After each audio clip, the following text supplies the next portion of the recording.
శ్రీమాత్రి మహా అందరికీ నమస్కారం అండి.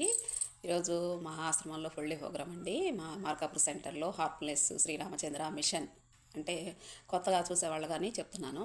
ఈరోజు ఫుల్ డే ప్రోగ్రామ్ అండి. ఫుల్ డేలో ఏమవుతుంది అంటే మాస్టర్ గారితో గడపడం అంటారు మాకు. మధ్యాహ్నం మీల్స్ ఉంటాయి. ఉదయం అంటే ఈ చలికాలం అని చెప్పేసి 9కి పెట్టారండి. మేము టిఫిన్స్ చేసి వెళ్తామన్నమాట. మధ్యాహ్నం మీల్స్, సాయంత్రం స్నాక్స్.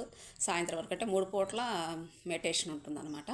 3 పూట్ల మెడిటేషన్ 1 డేలో 3 సిట్టింగ్స్ అంటే అసలు బాడీ ఎంత ఎనర్జీగా ఉంటుందంటే నేనైతే చాలా ఇష్టపడతానండి. అసలు ఏంటో ఇంకా ఒక మత్తులోకి అంటే ఒక డ్రింకరు తాగి ఎలా అయితే మత్తుగా ఉంటాడు అంత హాయి అనేది దాంట్లో వాడు పొదుగుతూ ఉన్నాడు అనుకుంటాడు. కానీ అంతకంటే మత్తు మనం బాగా డెప్త్లోకి వెళ్ళిపోతామండి. మన లోపల మన పరమాత్మని సృజిస్తామంట.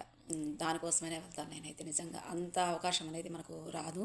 మాది చిన్న సెంటర్ అండి. పెద్ద పెద్ద ఆశ్రమాల్లో అయితే వారం వారం ఫుల్ డే ప్రోగ్రామ్స్ ఉంటాయి అనమాట. సాయంత్రం దాకా ఉంటాయి.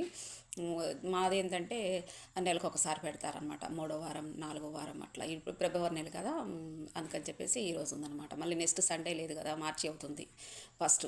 అందుకని చెప్పేసి ఎవరైనా ఇంట్రెస్ట్ ఉంటే గినా రండి. మధ్యాహ్నం 11 గంటలకైనా కానీ విన్నవాళ్ళు ఎవరైనా కానీ రావాలని ఇంట్రెస్ట్ ఉంటే గినా 12 గంటలకు మళ్ళీ మెడిటేషన్ ఉంటుందండి. తర్వాత మీల్స్ ఉంటుంది. 1 గంటకు భోజనాలు ఉంటాయి అన్నమాట. తర్వాత గ్రూప్ డిస్కషన్స్ ఇవి అలాంటివన్నీ ఉంటాయి అన్నమాట.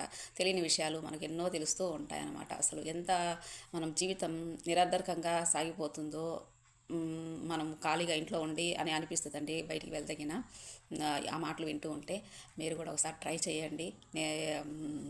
అది మీరు చూస్తే అర్థమవుతుందన్నమాట. మనము అంటే మనం ఎలా ఉండాలి అంటే రజనీకాంత్ ఒక మాట అంటుంటాడండి, నా దారి రహదారి అని చెప్పేసి. మనము ఆధ్యాత్మికంలో ఇలా ధ్యానంలో కూర్చొని చేస్తూ ఉంటే మనది రహదారేనండి. నిజంగా చెప్పాలి అంటే గిన తార్ రోడ్డు మీదకి వెళ్ళేది, మట్టి రోడ్డు, వీటన్నిటికి ఉంటే కూడా నున్నటి రోడ్డు మీద మనం వెళ్తే ఎలా ఉంటుంది, జర్నీ అనేది చాలా సాఫ్ట్గా హాయిగా ఉంటుంది. అలానే ఉంటుందండి ఇది కూడా.